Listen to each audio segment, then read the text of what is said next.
I want to talk a little bit about grip strength and kind of some misquoted or myths, if you will, about grip strength.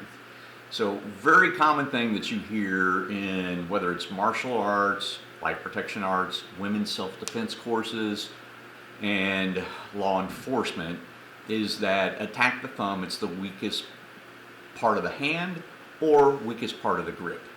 And neither of those are technically accurate by any sort of means. What we typically recommend is ulnar, pinky side, ulnar deviation. The ulnar nerve is here, ulnar bone.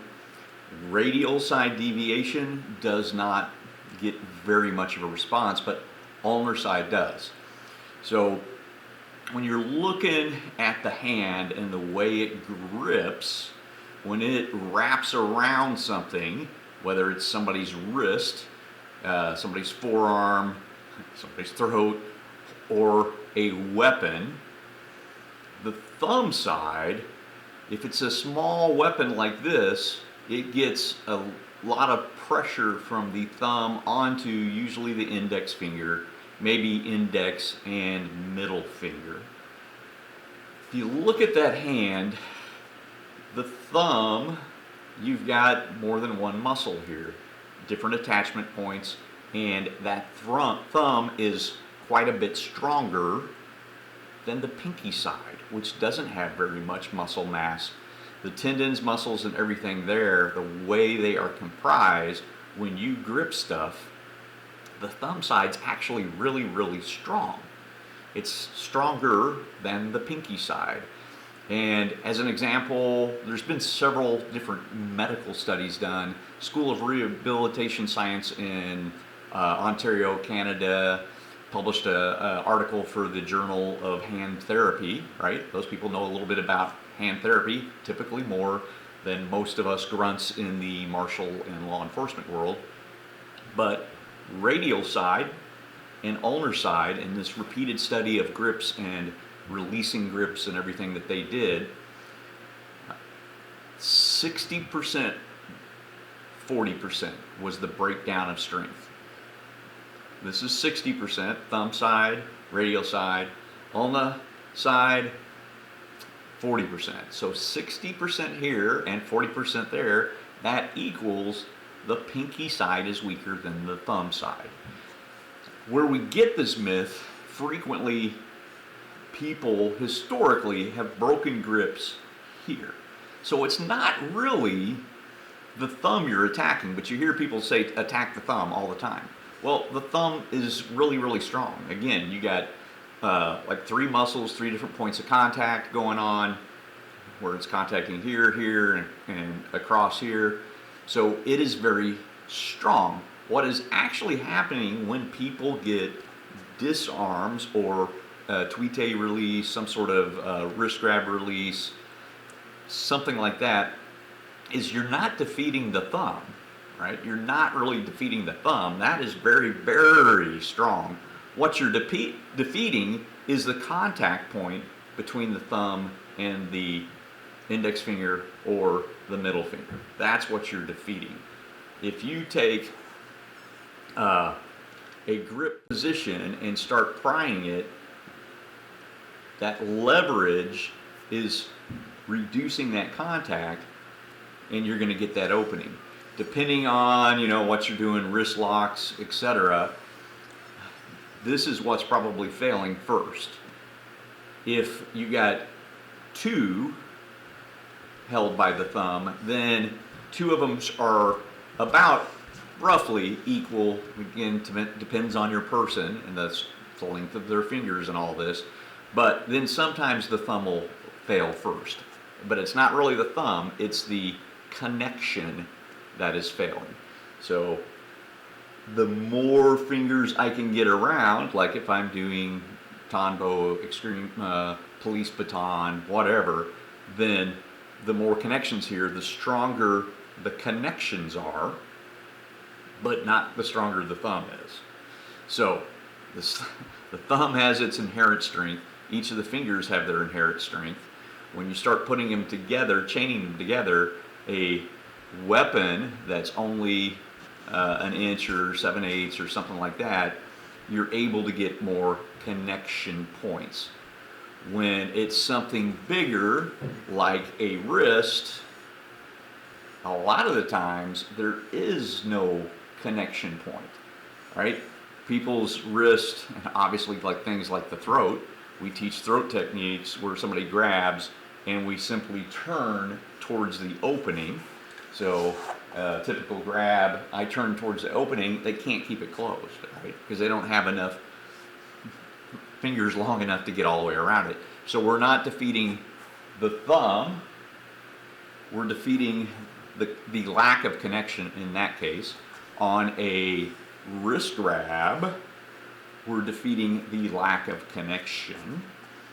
And on a weapons technique where we're disarming on the radial side, the thumb side, we have to defeat that connection. Now, on the pinky side, pinky finger is pretty short. So when we're defeating that side, what's happening is there's no strong digit to wrap around it, first of all. Second of all, we're creating an ulnar deviation. We're deviating on the ulnar nerve or the ulna bone side as opposed to the radial side. Now, sympathetic nerve response, your dinosaur brain, kind of like when you put your leg up on the table and the doctor taps on your knee and it kicks. You don't think, I'm going to kick. It just happens. So a sympathetic nerve response on the ulna side causes that ulnar nerve to pinch, the deviation causes that to pinch, which causes that your dinosaur brain, you don't think about it, your dinosaur brain says, I need to adjust my body to release the pressure, not the pain. The pain may speed up the process because now you're not just using your dinosaur brain, but you're thinking about, oh, that hurts. And both things are moving you in a direction. So if I have a flexion technique with ulnar deviation, my body knows that that pressure is going up. If my fingers are down, I go up on my toes. It's a sympathetic nerve response. Your body is trying to release the pressure, and the only way to do that is to get above what's driving the pressure. If the hand's the other way and you do ulnar deviation, the pressure is coming down into the ulna stylus head, the big knot here that everybody has at the end of that bone. That pressure is going down into it. So fingers are up, pressure is down, and now what's the body want to do? The sympathetic nerve, your dinosaur brain says, I've got to get away from this pressure, and so you drop down, your knees buckle. The nerve, the impulse goes up and shoots down to your knees, no thought in the process at all, your knees buckle. But you've got to get that ulnar deviation right to attack that nerve.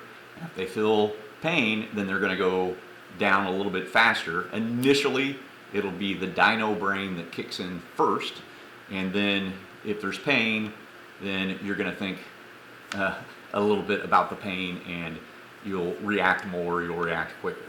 But sympathetic nerve response, the reactionary retreat, a natural reactionary retreat of your body, is what is going to happen. Fingers up, pressure is down. So they buckle down. Fingers down, pressure is up. So you go up on your toes. Obviously, if I'm going this way, the pressure is that way. So you can direct that any which way, but that is ulnar deviation. So radial deviation, on the other hand, is really, it's not much of a body threat. So your dinosaur brain doesn't really give much of a care if we are going this way. It just doesn't register as much. You don't typically get with people any pain on radial deviation going to the thumb side. So in reality, when we are attacking somebody's grip, or just attacking their hand in general, the thumb side is not the weakest point. The ulnar side, again, one of many studies that have been done in the medical community, 60% of your overall hand strength is on the thumb side, 40% is on the ulnar side. So by attacking the ulnar side, we are attacking the weaker side, plus we get a sympathetic nerve response on the ulnar side that we do not get on the radial side.